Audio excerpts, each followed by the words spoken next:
Silvia, hablar en generalidades de los límites infantiles. El tema de límites en los chicos es un tema muy candente en estos momentos que estamos viviendo, porque fundamentalmente de lo que estamos hablando es de la presencia de adultos y de niños que se están quedando muy solos. Estamos viviendo momentos de mucha vorágine, momentos donde los papás todos trabajamos y sin darnos cuenta naturalizamos el hecho de que ponemos a los niños en distintos lugares de institucionalización y ponemos la responsabilidad en esas personas que están a cargo de esas instituciones, y eso está muy bien, pero perdemos de vista de que las bases se asientan en casa. Entonces estamos viendo muchísimos problemas en los establecimientos escolares porque los docentes no pueden con los chicos, y en realidad los docentes no pueden con los chicos porque estos chicos ya vienen mal limitados desde su casa. Entonces, para hablar de poner límites a alguien, tenemos que hablar de que haya gente presente para poner límites, y creo que ese es el mayor problema que estamos teniendo en este momento. Mucha ausencia de papás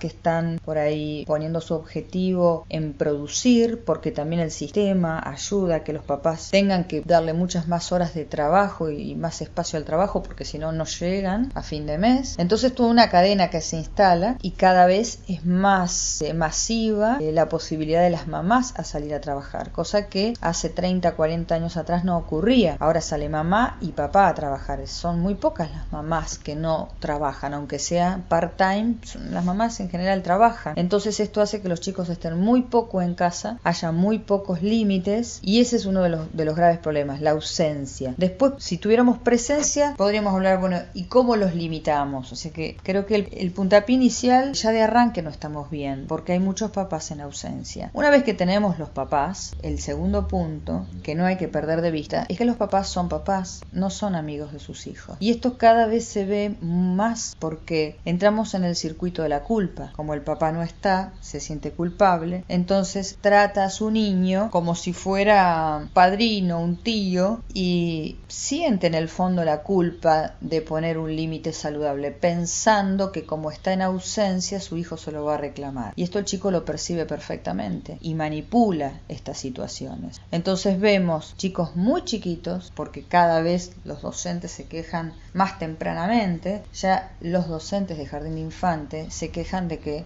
los niños de 3 años dominan a sus papás porque sus papás no les saben poner límites. Entonces, en este temor a lastimar a los chicos por limitar los demás, los papás se pasan a la otra vereda, la vereda de enfrente, que es no limitarlo. Y un niño saludable necesita límites saludables. Y cuando digo límites saludables no digo ni golpes, ni tirones de pelo, ni gritos siquiera. Un niño necesita que de entrada se le diga que sí y de entrada se le diga que no.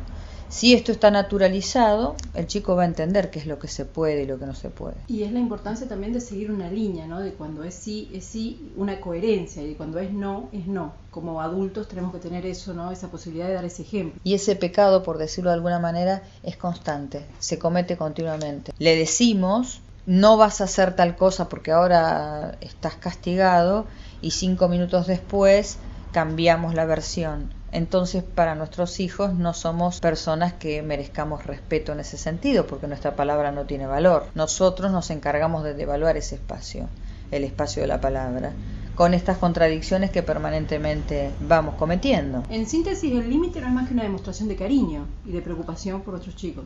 Totalmente. Si vos amás a tu hijo, vas a querer darle herramientas para que se pueda conducir en la vida, y si él se quiere conducir en la vida saludablemente, en algún momento va a tener que decidir por él y va a tener que saber qué se puede y qué no se puede. Y para saberlo, alguien se lo tiene que haber enseñado.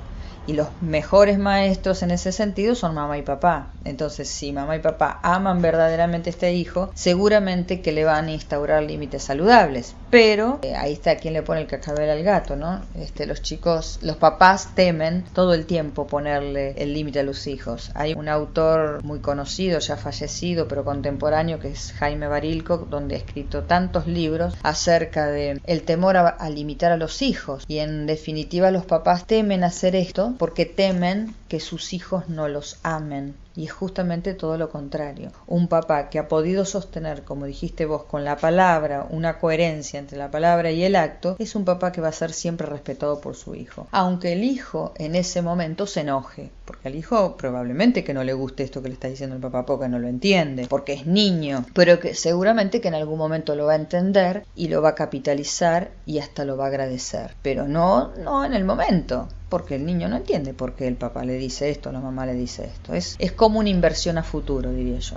Y cuando ese niño se convierte ya pasada la adolescencia, incluso una persona adulta, y logra insertarse en la sociedad, esos límites que recibió desde chico, también lo ayudan a relacionarse con otra persona de manera más sana. Absolutamente. Si ese niño tiene una estructura mental saludable y este niño fue limitado saludablemente, seguramente que tiene más chances, diría yo, de conducirse bien en la vida porque sabe qué quiere, sabe para dónde va. En psicología 2 más 2 no es 4. Es decir, vos podés tener papás excelentes y por alguna razón las experiencias de vida a un hijo lo pueden llevar a cometer grandes errores, ¿no? Pero verdaderamente hay menos probabilidades a que si vos a un niño no lo limitás saludablemente porque ya lo estructuraste mal, digamos.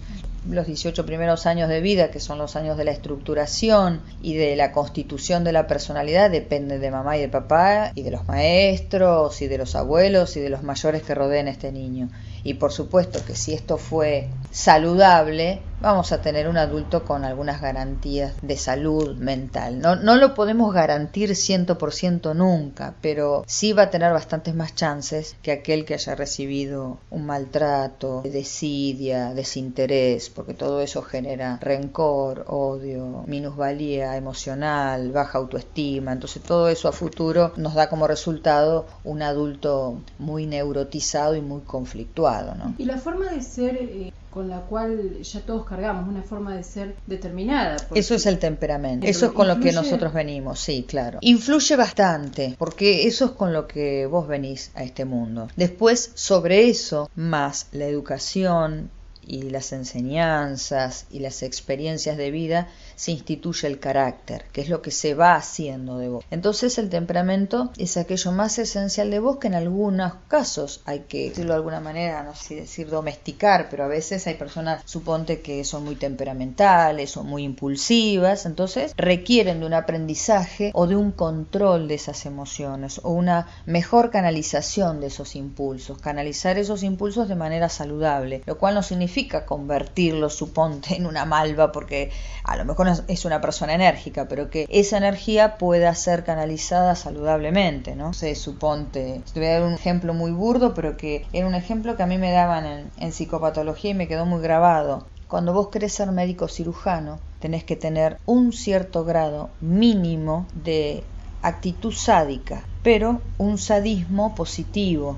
Porque si vos no tenés esa mínima carga, no podés agarrar un bisturí y cortar a una persona. Pero es un sadismo, por decirlo de alguna manera, bien conducido positivamente. Si no tuviéramos esas personas, digamos, los cirujanos no existirían. Pero también existen personas sádicas, en el sentido vulgar de la palabra, o como lo conocemos, que canalizan esta intención de manera negativa. Entonces gozan con hacer sufrir. El primero que te dije en realidad no goza con hacer sufrir, sino que lo hace con un fin posterior mucho más amplio que salvarle la vida a otro. Pero si esa persona no contaría con esa intención, no existirían los médicos cirujanos. Entonces, todos nosotros venimos con un temperamento a este mundo, que hay que poder leer y canalizar y sublimar positivamente. No es cuestión de borrarle el temperamento y convertirlo en otra cosa, ¿no? Desplegarlo y mirarlo al chico, ¿viste? Exacto. Bueno, si es un chico enérgico, conducilo hacia actividades donde pueda disfrutar de esa energía que tiene, no pretendas sofocarlo y reprimirlo porque el chico se va a sentir muy mal. Es decir, hay que poder verlo, observarlo en totalidad, respetar su temperamento, ver qué carácter se va instituyendo y preguntarle qué es lo que quiere. Si vos determinás lo que él quiere sin preguntarle, seguramente que se va a enojar mucho y va a tener actitudes de rebeldía mucho más llegado a la adolescencia, ¿verdad?